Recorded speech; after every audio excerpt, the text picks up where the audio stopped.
Okay, hi everyone. Welcome Hi. to our Lunch and Learn session today for yoga, accessible yoga for all. We have a lovely speaker with us, Hersha Chellaram. Hi, everyone. And we have a wonderful session lined up today for all of you. Lots of wonderful tips. So today is going to be about accessible yoga for everyone. So please grab a chair because we're going to start off with a short interview, getting to know our speaker, and then we'll get on to the chair yoga. So thank you for joining us today. Before we get into the session, just wanted to introduce ourselves and the company. Basically, I'm Hani Pamnani. I have my partner Mahesh Pamnani here. We're workplace wellness trainers. And this session is being shot in our Chimsa Choi Center in Kowloon. So we're just pulling up a video that you can see. So this is our yoga studio, multi-purpose studio actually for yoga events, dance events. We also do live streaming for online events, like one of this event is an online event. We're actually live streaming it to Facebook and YouTube and other social media channels. So we have a capacity of holding events of up to 40 people live in the studio, as well as online events. And also a little bit about the workshops that we do. So we do lunch and learn, icebreakers, a lot of different workshops, laughter yoga, stress management, breathing, meditation. So you can go to our website. We're actually showing you here. And the studio rental space. We also have green screen studio facilities, photo shoots, different facilities available here. We've worked with, over the past 10 years, we've been doing corporate wellness. We've done work with all the major banks, insurance companies, Hong Kong government, hospitals. So it's been a really fun journey, making a difference. Our company is really about, being healthy and happy and inspiring other people to aspire to higher goals in life in the areas of well-being and peak performance. So these are some of the clients that we work for. This is not the complete list. It keeps growing. But it's been a fun journey. And today also we're here to share with you how yoga can really make a difference, impact the lives of others, right? Okay, so without further ado, I will introduce our lovely speaker today, Hersha Chellaram. I'll just share a little bit about the work that she does. So Hersha is a yoga educator and authorized teacher trainer for integral yoga and accessible yoga. She offers 200 hours, 500 hours prenatal and children's yoga training and adult training as well, right? Yes. Yeah. With an emphasis on working with different abilities and needs. She's founder of the Yama Foundation, a charity that makes yoga, arts, and meditation accessible to Hong Kong's most vulnerable communities. Throughout her teaching career, she's developed and contributed special programs and trainings in Hong Kong, New York, India, Spain, Portugal, Gibraltar, and she's a pioneer in bringing accessible well-being services to Hong Kong. Hersha made the list of the 20 yoga teachers of color to watch in 2020 and the 2014 Women of Hope Award as Children's Advocate presented by the Hong Kong Adventist Hospital Foundation. So she's done a lot and it's a great pleasure to have her here today in our studio. So Hersha, tell me a little bit about your journey into yoga. Like, how did you get started? And, what kind of importance does yoga hold in your life? I'm sure a big part. It is a big part. Thank you so much, Honey. Hi, everyone. Yoga has been a part of my journey growing up. As a traditional Indian family growing up, my father was my first yoga teacher. And we have a family guru, Swami Satchidananda, who used to come to Hong Kong since the 1950s, and he stayed in our family home when he came to visit. Wow. He'd come once or twice a year or once every other year. And having direct access to a person like that was very impactful and very influential. And my father was so moved by the teachings that my father went to Swami Satchidananda's ashram to become a yoga teacher. And so I grew up, my dad never taught publicly, but my dad taught me growing up. And so it's always been a part. We spent a lot of our summer holidays doing the kids camps at the ashram. So it was always a part of my foundation as a child.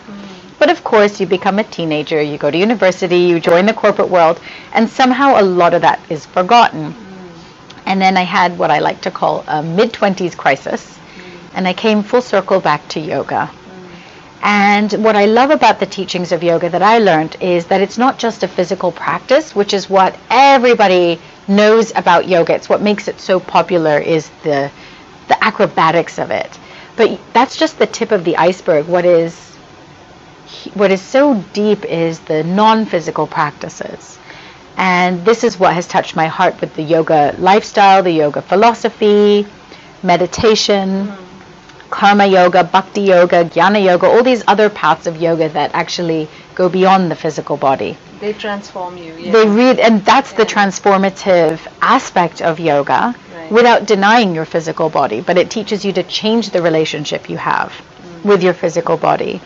And so, having experienced that myself, I wanted to share that with others. And so I do offer these teacher trainings, which is from the same lineage of Swami Satchidananda, as well as bringing my own experience to the table after teaching almost 20 years now. Oh, that's so beautiful, because you've learned from really the core, and it's in the family, it's something you grew up with, so it's like it's so much a part of you. Yes, definitely. Yeah. So how has it, tell me a little bit about how has it positively impacted you in your life? So when I came back to yoga full circle, obviously I was in my mid-20s, and some 20 years later I'm in my mid-40s. I'm happy to admit that very openly. But obviously my physical body has changed from 20 to 40, and how it's impacted me is that the yoga practice has been able to evolve with me through my different stages of life. From being, young and very fit, to pregnancy, to early parenthood, to rehabilitation when I had physical injuries. So it's kind of carried me throughout, as well as the non-physical side of yoga. It's helped me stay very anchored within myself during good times and adversity. And this is, I think, the biggest impact. In the Bhagavad Gita it says equanimity of mind is yoga. Can your mind be balanced through the good and the bad times of your life? And if you can find a practice that keeps you anchored, that's what makes all the difference. Yeah, I agree with you, especially in this challenging time. It's like, as you said, it's the resilience. Like, each one of us has a journey. We go through challenges, and holding on to that path of yoga, which you said is not just physical, but all the other aspects really mold us and give us that resilience that I'm sure a lot of people out there are seeking. Like, how do you get that resilience? But it comes through yoga and strictly following that disciplined life as well. Yeah, so great. So also tell me, you have Yama, your foundation. So tell me a little bit about Yama and what kind of audiences does it serve? So I started Yama Foundation because I was a little bit disenchanted by the way the yoga industry, if you would call it, has evolved in modern times. While I am grateful that it has been embraced by the fitness industry, it's what makes yoga so popular, it's somewhat turned towards a very elitist style, where it costs a certain amount to attend a yoga class, or you have to look a certain way to be able to participate. And the way yoga is marketed, how many times have I seen people say, yoga's not for me, I can't even touch my toes. I'm sure you guys have heard that, and all the yoga teachers, I can't do yoga, I can't touch my toes, I'm not flexible. Or I can't do meditation, my mind is too busy. But actually, that's kind of the same as saying you're too dirty to take a bath. If you know what I mean. So the way I wanted to create was to show the world, but starting with our home, Hong Kong, that actually you can experience the benefits of feeling good in your body, no matter what kind of shape or size or ability you have. You can feel peaceful in your mind. And when you have a healthy body and a healthy mind, you are empowered to do whatever it is you choose in your life.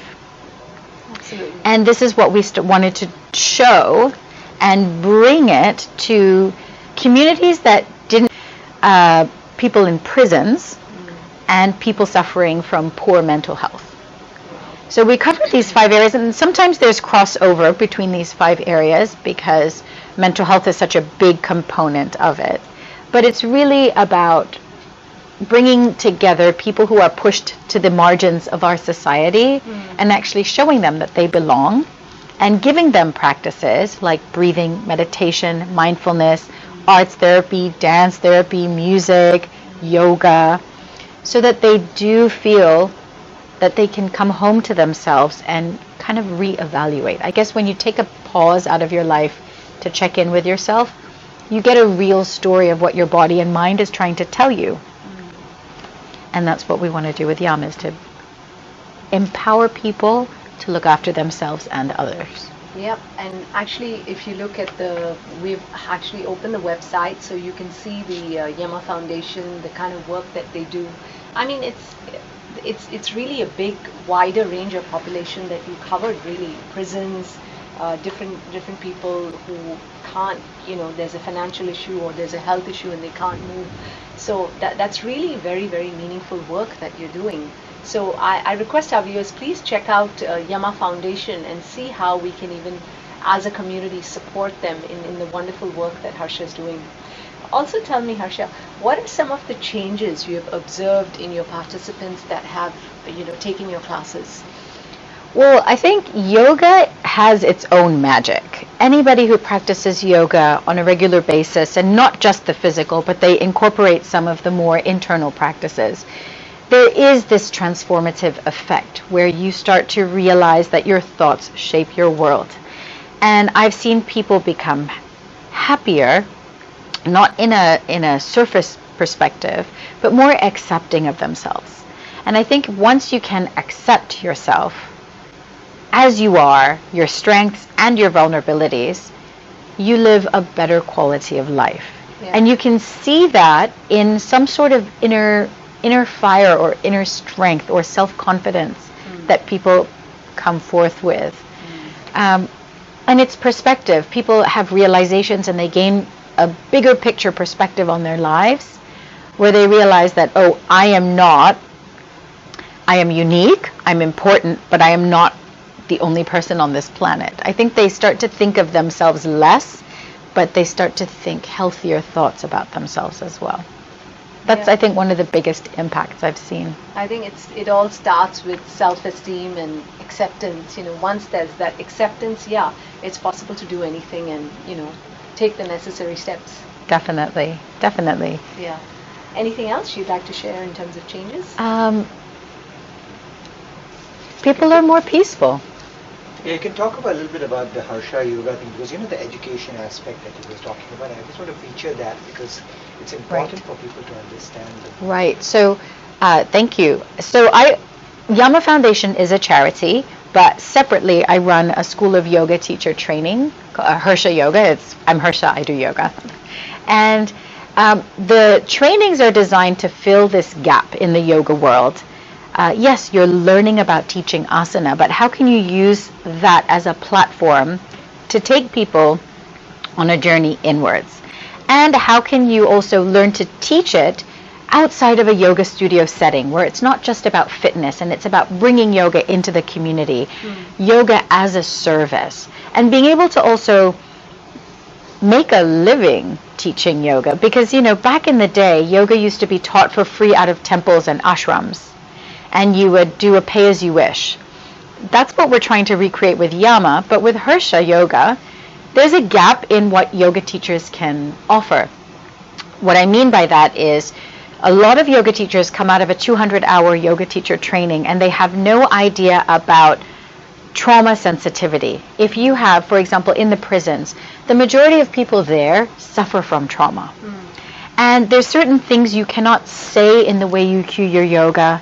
There's certain things that you don't want to do, like the way you adjust people. These are just going to trigger the traumatic effects of somebody's life.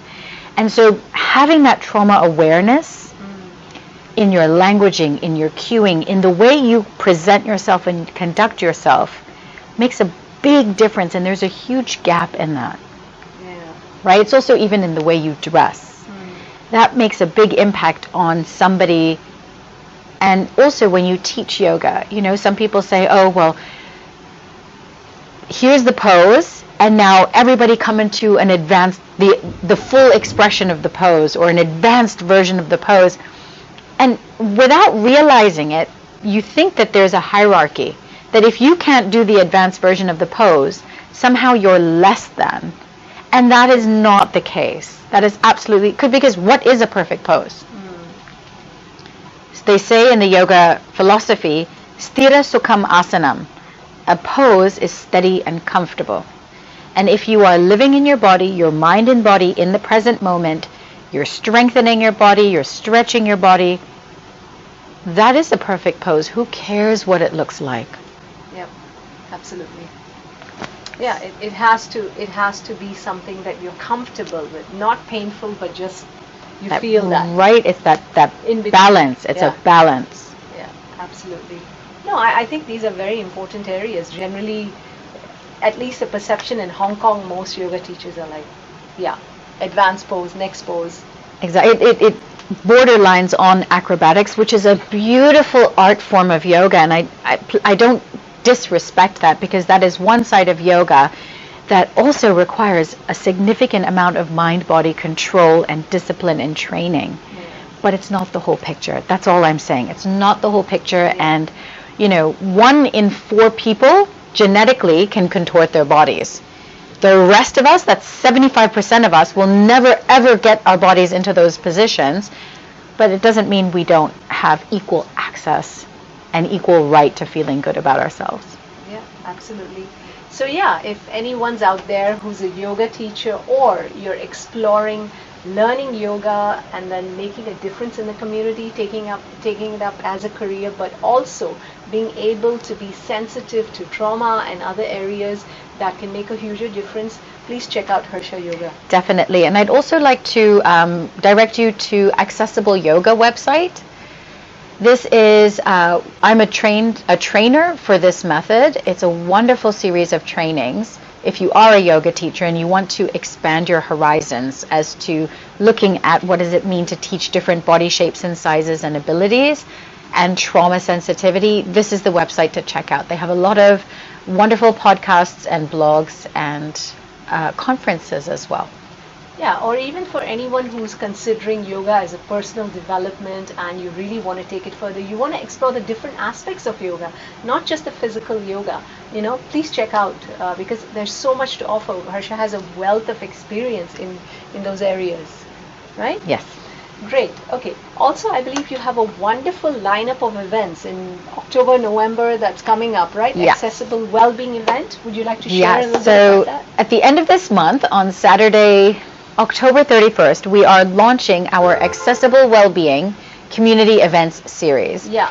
And this is it's designed for people with disabilities and special needs and their carers and their families and their communities to really highlight inclusive recreation. What I mean by inclusive recreation is workshops, access to yoga, meditation, music, dance, art, personal development talks. All of this is designed to bring together people who have disabilities and special needs so that they can actually see there are so many things that they can participate in. They can find a community that they belong to, and when they have a community and they've got some physical and mental activity, it makes them feel good in body and mind. And actually, honey, you're teaching one of the sessions there too. Yes, Harsha's been very generous. So yes, we are teaching a laughter yoga for total well-being events. So definitely join us. The event in Hong Kong is being held at the Holiday Inn Hotel. Check out the website. It's got different dates every Saturday, right? Right. In the month of November. And October 31st, because of COVID, we're going to be live streaming that event. Yeah. And then all the Saturdays in November, we've got community events where you can sign up to join in person. And obviously, the attendance for that has to be restricted because of social distancing restrictions. But we are inviting people to come and experience these. And we're hoping to actually post replays later on online. Yeah, so join us either physically or online, but check out the site. Amazing line of speakers. You've got dance, you've got yoga, you've got different speakers coming in to empower people on different areas of life. So definitely check it out. So yeah, it's so great. And tell me one thing now, with all the amazing work you're doing, how can our viewers contribute, to Yama Foundation or to some of the other? Oh, well, thank you for that. Obviously, there's a number of ways that you can contribute. It's just simply sharing our story or sharing our website with your friends about this event. If you know anybody who would really benefit from an event like the Accessible Wellbeing Community Events Series, please share it with them. We'd love to have them join in and experience. If you wanted to contribute financially, we have ways to help on our website. You can make a donation, or we've got different donation products. So you can buy one yoga class for somebody to attend, or a yoga therapy session, or you can even sponsor one of our outreach programs for 8 weeks.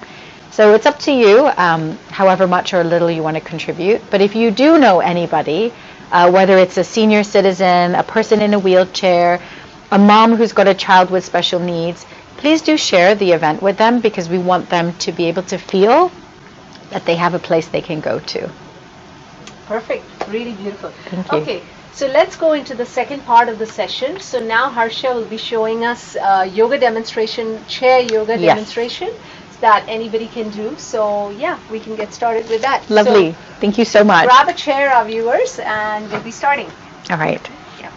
Lovely. All right, so I'm going to shift And over. also, I'd like to request you that while we're running the session, if you have any questions, please put it in the chat box. We will be having a Q&A session towards the end of the session. So either regarding the postures or anything that we've discussed, feel free to type in the questions that you need.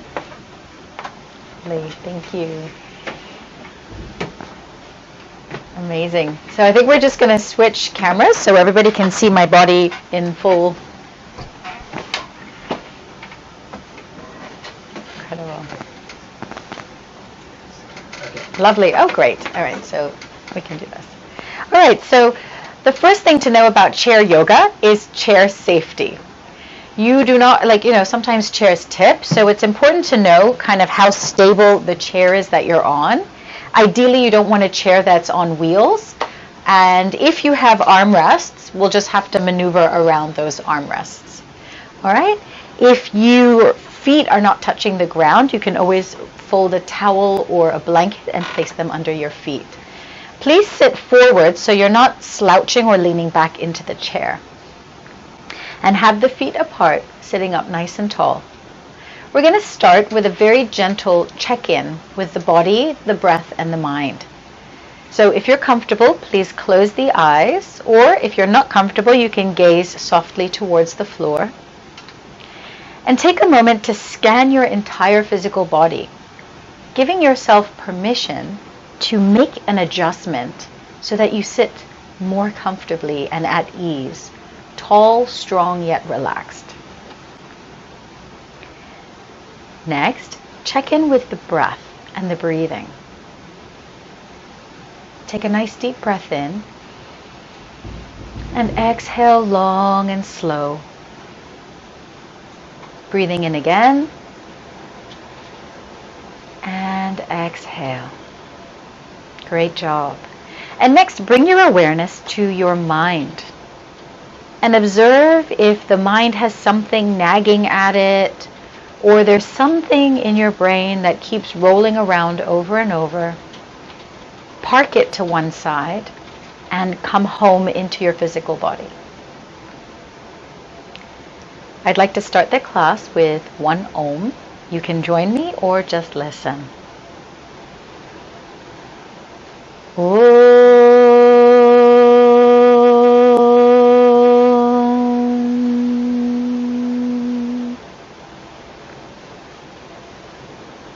And very softly open the eyes and we'll begin.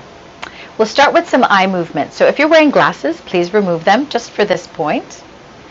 And we're going to start by bringing the eyes up to the top, keeping the head still. Move the eyes to the right, all the way down, over to the left, and back up. Right, down, left, up. One more time. Right, down, left, and up. Center the gaze. Close the eyes. Take a nice deep breath in. Exhale, release. Wonderful. Softly open the eyes again. Looking up one more time, we move the eyes in the opposite direction to the left, all the way down, over to the right, back up to the top. Left, down, right, up. left, down, right, and up.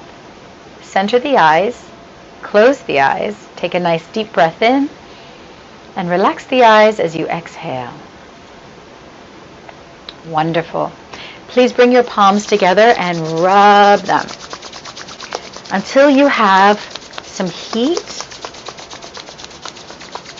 And then cover your palms over the eyes, allowing the eyes to relax. This is really great because we stare at screens all day long.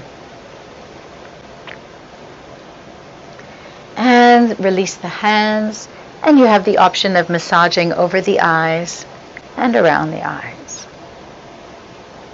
Wonderful.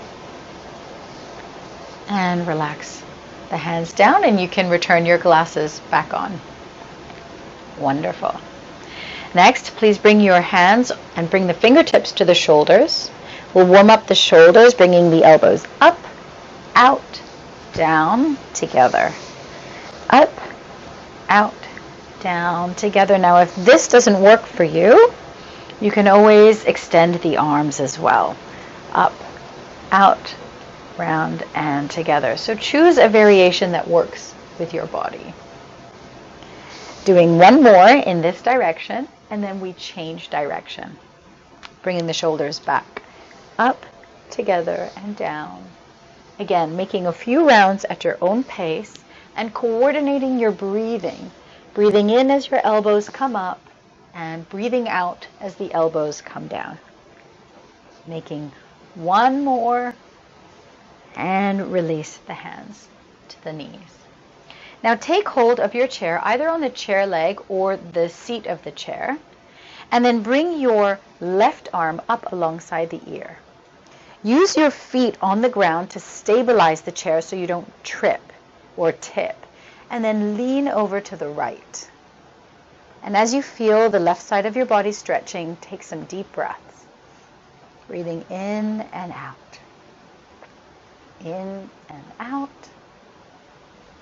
In and out. Release out of the stretch and lower the hand down. Great. Let's try that to the other side, bringing the right arm up alongside the ear, holding the chair and using your feet to stabilize. Inhale, lengthen. Exhale, reach over to the left. Feeling this part of your rib cage stretching, and take a nice deep breath into that area. 3 times.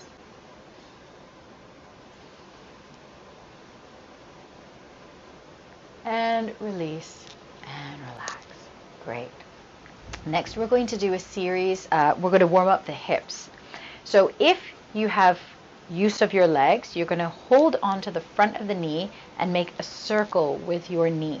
Now, if you don't have use of your legs and you need to use your hands, you can hold your leg with both hands like so and bring the leg out and in. So choosing whichever variation works for you.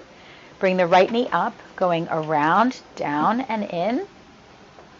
2, 3, 4, and 5.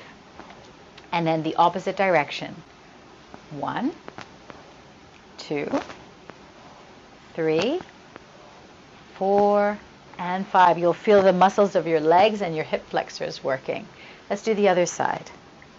Okay, holding the left leg, whichever variation suits you, and making a circle. 1, 2, 3, 4, and 5.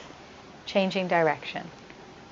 1, 2, 3, 4, and 5. Great. Good. And then spread your toes wide and squeeze them tight. So often we forget to look after our feet. So move the toes around a little bit and then plant the feet firmly on the ground. Next, we're going to do a chair sun salutation. So sitting up nice and tall, feet grounded, palms together in front of the heart. Take a nice breath in and exhale. The next time you inhale, stretch your arms out to the sides, reaching all the way up to the top, lengthening. As you next exhale, come forwards and down. Now, if you can't touch the floor, that's okay. Place your elbows on your knees and relax the head down. Look forwards, lengthen the spine, squeezing the shoulder blades together. Exhale, round the spine, release. One more time, look forwards, lengthen, squeeze the shoulder blades together. Exhale, release. Last time, look forwards, inhaling, squeeze the shoulder blades. Exhale, release. Hook the chair with your hands, come into an upright seated position. Extend the right leg out, press your heel forwards. Hold for a couple of breaths, breathing in and out, working your core, working the strength of your legs, and bring the knee up into the chest. Good, and lower down. Let's change sides. Left leg, press the heel forwards, breathing in and out. Bring the knee up in towards the chest. Hold and lower down. Take hold of the back of the chair and arch. Now be careful you don't tip on your chair. Arch forwards, squeeze the shoulder blades together, looking up. This is a modified bow pose. Breathing into the top of the chest. Exhale. Great job, everyone. Release out and very slowly make your way all the way down to a forward bend, either touching the floor or using your elbows on your knees. Very nice. Now from here, lengthen the spine. Release the arms out to the sides, level with the shoulders. Sitting up tall, reach the arms all the way up and bring the palms together in front of the heart. Relax the arms, take a nice deep breath in, and exhale fully. How's everyone feeling, okay? Good, we're just checking the time. All right, let's do one more round. Palms together. As you inhale, stretch all the way up. As you exhale, come forwards and down, choosing hands on the floor or elbows on the thighs. Look forwards, lengthen the spine, squeeze the shoulder blades. Exhale, release. Inhale, look forward, squeeze the shoulder blades. Exhale, release. Inhale, look forward, squeeze the shoulder blades. Exhale, release. Hooking the chair, coming into an upright seated position. Forward and down. Choosing hands on the floor. Extend the right leg, press the heel forwards, breathing in and out, pulling the belly in, and then draw the knee into the chest. The option is to use your hands and really pull that leg in. Good. And lower down. Good. Other side. So if you don't have use of your legs, you can use your hands to extend the leg, holding your leg. Good. And then bring the knee in, hold into the shin, pull the knee up in towards the chest, and lower down. Take hold of the back of the chair, arch the spine, breathing in and out. In and out. One more, breathing in and out. And slowly lower all the way down. Good. Lengthen your spine. Bring the arms out to the sides. Lifting up. Stretch the arms overhead, palms together, and bring them in front of your heart. Great job. Relax. Good. How's everyone feeling? Okay? Good. Next, we're going to come into a modified warrior and side angle pose. Yes, you can't hear?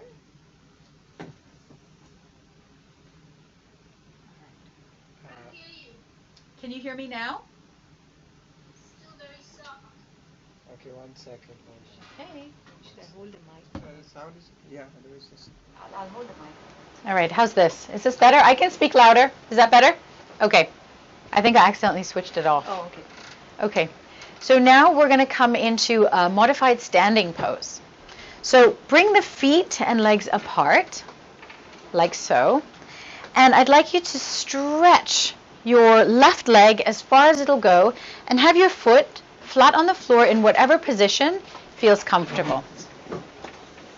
There we go. So you can see. So your foot can be pointing in any direction. And then your right leg, if you want to come forwards on the edge of the chair, Ideally, the right toes are pointing to the side, but if that doesn't work for you, have them pointing in a way that makes you feel stable. So this is the position of a warrior 2. And raise the arms up at shoulder level. And check your front arm and check your back arm. Most of the time, our back arm is lower. Good. And then look beyond your right hand. Nice and tall, breathing in and out. A few times. When the breath is flowing and smooth, everything comes into balance. Now, option to stay here or to shift into a side angle. Bring your right elbow and place it on your thigh, and the left arm comes alongside the ear, making a nice long stretch on the side of the body. Breathing in and out, in and out, in and out. Wonderful. Release out of the pose. Holding the chair, return your legs to neutral. Take a nice deep breath. Okay, we're going to try all of that on the other side. So now we're going to extend the right leg, placing the foot firm on the ground in whatever position makes you feel stable. And then the left foot is pointing out towards the left, so one leg bent, one leg straight. Inhale, raise the arms level with the shoulders. Always check that back arm. Very nice. Looking beyond the left hand, breathing in and out. In and out. In and out. Good. And you have the option to stay here or bring the left hand on the thigh and the right arm alongside the body. Good. For a nice side angle stretch. Make sure the breath is flowing. Your legs are nice and strong. The shoulders remain relaxed. Wonderful. And release out. Take hold of the chair and adjust your seat so you're now back in your chair and grounded. Wonderful. Next, we're going to work on some hip opening exercises. So we're going to start by lifting your right leg up, bringing the knee towards the chest, and then taking hold of the foot and placing the foot on top of the thigh. Now, if this doesn't work for you, don't worry about it. You can always cross your leg over. And if you don't have hip flexibility, it won't look like mine, it'll look something like this. And that's absolutely fine. Now, the most important thing is to keep your left leg stable and pressing on the ground so that when you bend forwards over the right leg, you're not tipping in your chair and you feel a nice stretch on the outer hip. You might feel it on the inner thigh, you might feel it somewhere completely different. Wherever you feel it, send your breathing, imagine the breath is going to that area to open it out and stretch out any tension and blockages. Very nice. Sitting up nice and tall. Release. And now extend that leg on the floor. I'll go sideways so you can see this a bit better. Extending the leg so the heel is pointing upwards. And again, this left leg is there to support you from your chair tipping. Taking hold of the back of the chair, lean forwards over that extended leg. And this ideally will be able to stretch out the hamstrings. Sometimes you won't feel it, but it's a nice stretch to the hips and the hamstrings. Breathing in and out. In and out. In and out. Sitting up nice and tall. Release. Good. So we're going to do that whole thing on the other side. Lifting the left leg up. And you have the option of holding onto the foot and placing the foot on top of the thigh. If that doesn't work for your body, see about crossing one leg over the other. And whichever variation you take, you're using your right leg now to support you. Come forwards and lean over the legs to give you a nice hip stretch. Good. Breathing through the stretch. Release, sitting up nice and tall. Release the leg. Extend the leg out with the toes pointing upwards. Again, this right leg is supporting you as you lean forwards. And breathe into the stretch of the hamstring.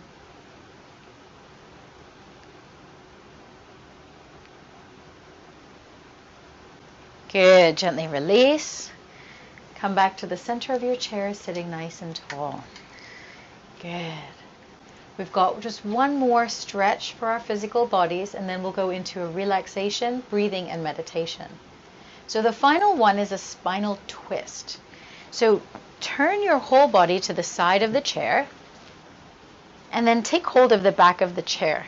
Using your arms, you're going to twist the body and look behind you. So if I move my chair, you can see what that looks like. And relax the shoulders, lengthening up the spine. Breathe into that twist. Good. Release the head, the shoulders, the arms, and the spine. And then swivel all the way around to the other side. All the way to the other side. Very nice. Take hold of the back of the chair. Twist the whole body. Good. Breathing into that stretch. So all these chair yoga poses can be done on a dining chair, on an office chair, on any kind of chair. It's very nice to stretch throughout the day, especially now that we're doing a lot of work from home and work from screens. It's important to always look after your body and your spine. Slowly release and swivel your back to the front. Very nice. And now we get to do a nice guided relaxation.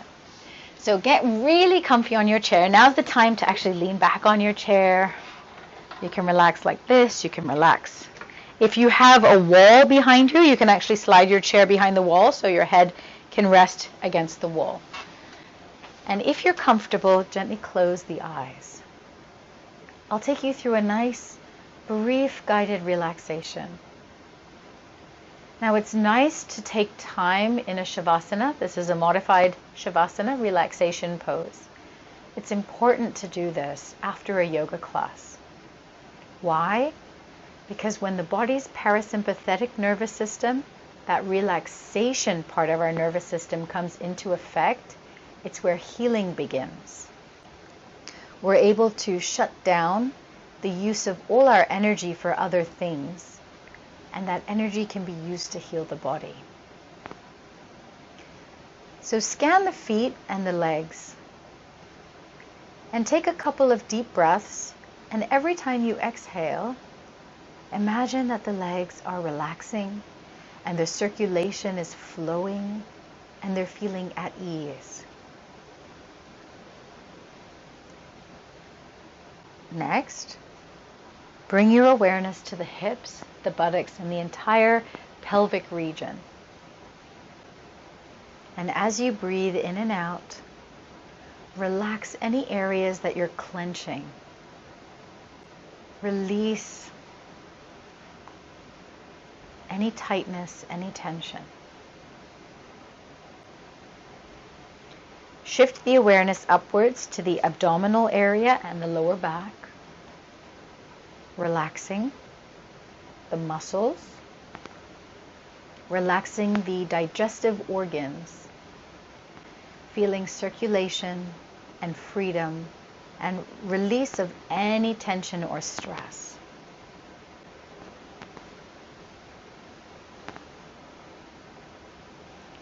Shifting upwards now to the chest and the upper back. Releasing anything that's clenching around your heart center. Relaxing the lungs in the front and in the back. Relaxing the shoulder blades. Relaxing the collarbones. Allow this whole area to feel free and open.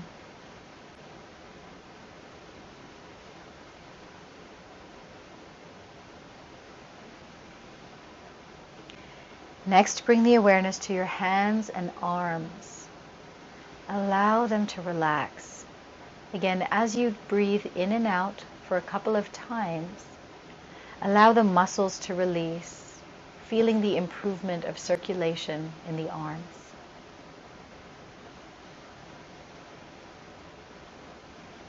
Next, bring the awareness to the shoulders and the neck. It's where we hold a lot of our tension. Try to relax the muscles and the sides of the neck. Try to relax the place where the neck and the base of the head meet at the back. Bring the awareness to the face, relaxing all the muscles of the face. Relaxing the sides of the head and the back of the head. Try to relax everything inside the head. And finally, the crown of the head.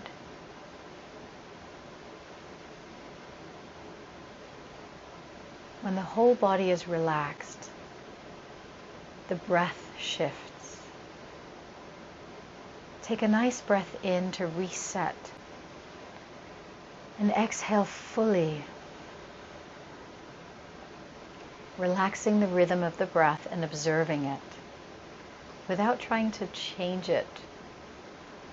It's calm and soft.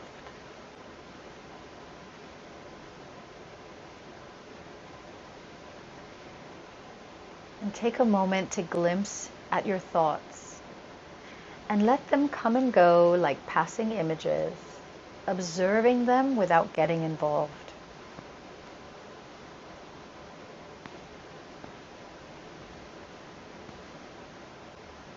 When you can observe the body, the breath, and the mind as a witness, you get a glimpse of your inner peace. And this peace is always there inside of you. Take a few moments to enjoy this peace.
Very gently bring the awareness to the breath. Very slowly begin to deepen each inhalation and lengthen each exhalation, feeling the body start to wake up a little bit. Wiggling the toes and the fingers, and give your whole body a really nice big stretch. Great. Coming into an upright seated position, taking your time. We're going to practice one breathing technique followed by a short moment of silence. And it's in this moment of silence where we can get a wonderful glimpse into our own minds. So the breathing technique is called the humming bee breath. The way it works is you inhale through your nose and you hum your exhalation out. Let's practice 3 altogether. Inhaling.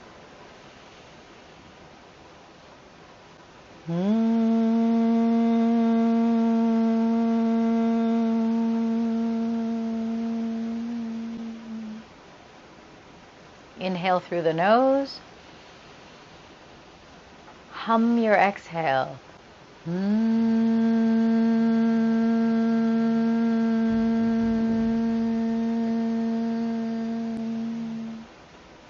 And one more inhale before we sit silent. Exhale the hum and go straight into silent meditation.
You have the option to keep the eyes closed.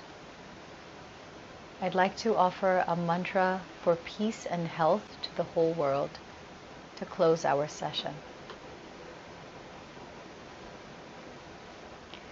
Loka samasta sukhino bhavantu.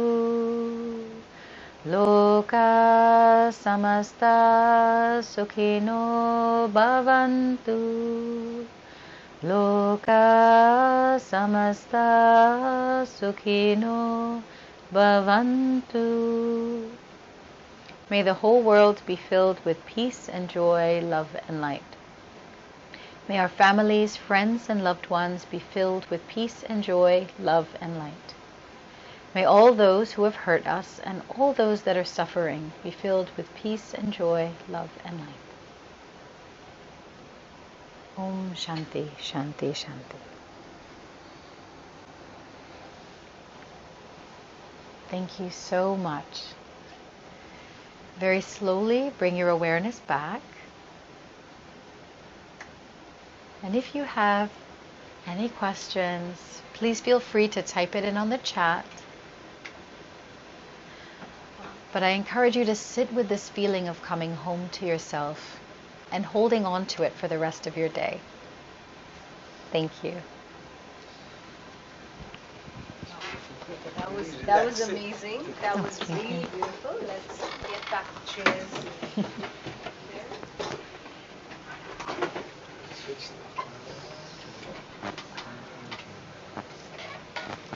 We're So, back.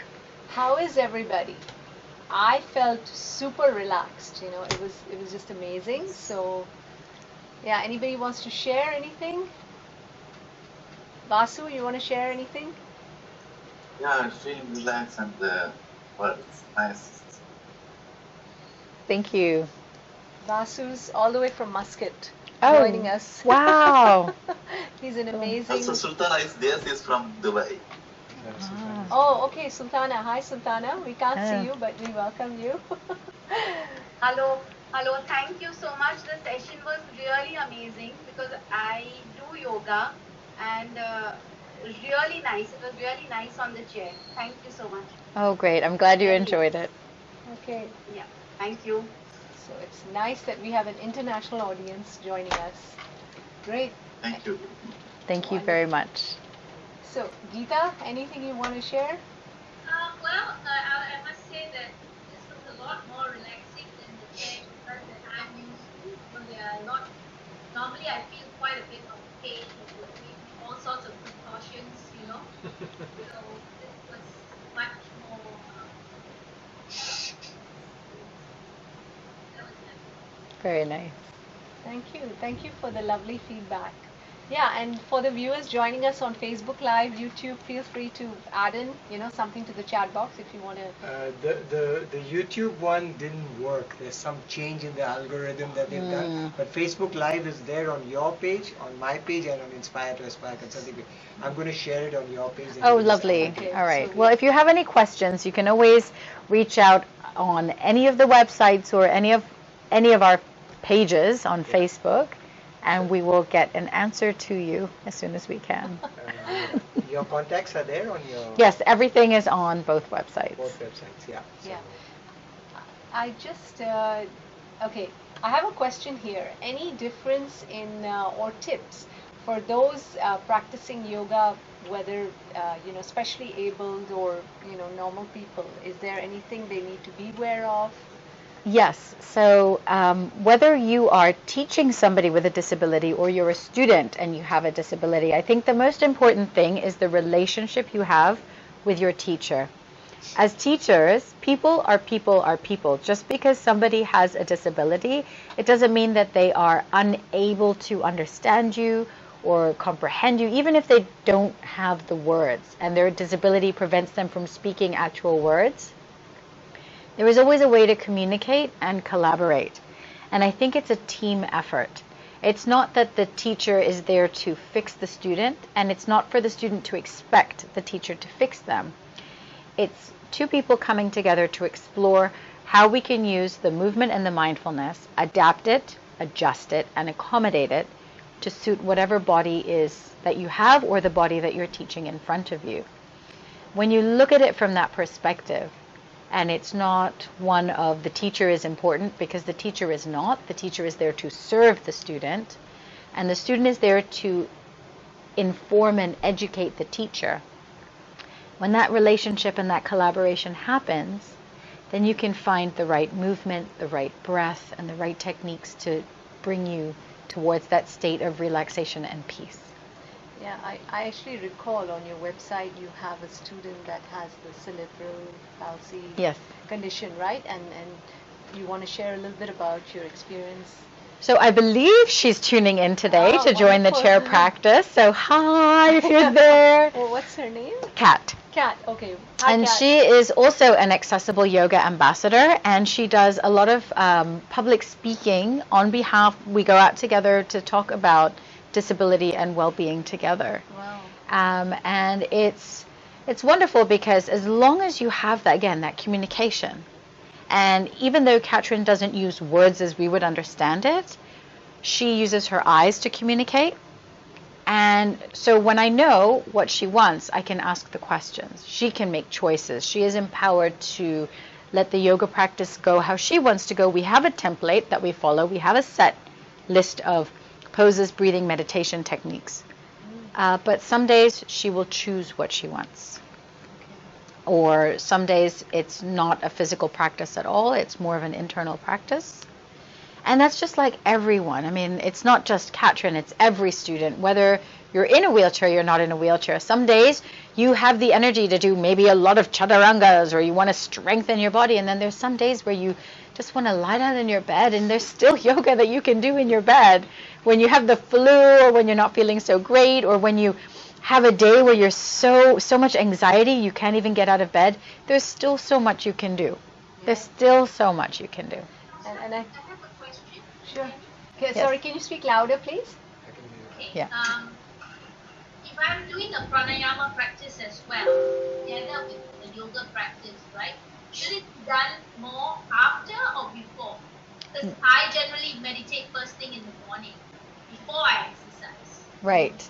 So pranayama is a very good preparation for meditation. So when you get up to meditate and you do your pranayama, the different pranayamas are designed to give you enough oxygen and prana and balance all your brain hemispheres, balance your nervous system, and it actually is a nice preparation to ease you into a very peaceful meditation practice. So it's nice to have the pranayama before. So we've done an asana practice, but at the end of the asana practice, we just did one basic pranayama because of time constraint, but it was designed to lead you into meditation. So pranayama is excellent before meditation. Sometimes people practice pranayama before the hatha class, but I like to do it after the hatha. Once you get the agitation out of your body, then you can work your nervous system and go straight into meditation. But everybody's different, and everybody practices in a way that suits for them, so there's no one size fits all. Yeah, I actually absolutely agree with Hersha, because pranayama is an excellent practice prior to meditation. What I do is generally we do certain breathing exercises that help you release, because there's mental stress. When the whole point of meditation is that you're focused and you're able to release and you're able to experience peace and love and all the positivity. So when you're doing your pranayama prior to meditation, it helps you flush out the mental toxins, the physical toxins, so you're more focused, you're more present to what you really want to experience. So you're kind of setting the stage. So I feel it really helps doing pranayama. Definitely, it really does. Meditation. Yeah. I have one question, last question. So when we did the humming bee practice, it was very relaxing, right? But can we do it at the beginning of the session, during any part of the day? The best part about pranayama is you can do it whenever you want. The only thing I would recommend is intense pranayamas, don't do it after you eat. Especially things like the rapid diaphragmatic Kapalabhati or Bhastrika, because obviously your digestive system needs the energy to digest. But usually the softer pranayama practices can be done any time of day. Yeah. And one more thing I wanted to, what you shared about in the end, the importance of Shavasana. Like, because I tend to sometimes, I do my yoga practices, I do my Surya Namaskars, and then, oh, okay, I'm getting late, I skip the Shavasana. Right. Most of us do. In a busy city like Hong Kong, and I'm sure it's the same everywhere in the world, we don't allow ourselves to relax. There's no, like, we feel like we need to sweat in order to deserve our relaxation. But if we can incorporate more relaxation, it just slows everything down. What's the hurry in life anyway? Exactly. I mean, it's like, you serve the food and then you don't eat it. As you said, that healing aspect comes Right. with Shavasana. So I think that's very, very important. For those of us that practice yoga regularly, do not forget Shavasana, because you want that healing to take place within the body.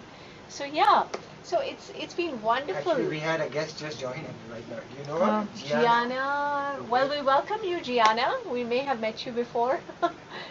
But we are about to. Yes. Yeah, we're ending the session, but we've had a lovely session with Hersha, sharing so much about her foundation. Thank you for excellent having work me on that the she show. does, and also the wonderful chair yoga session, which really, really relaxed and rejuvenated all of us.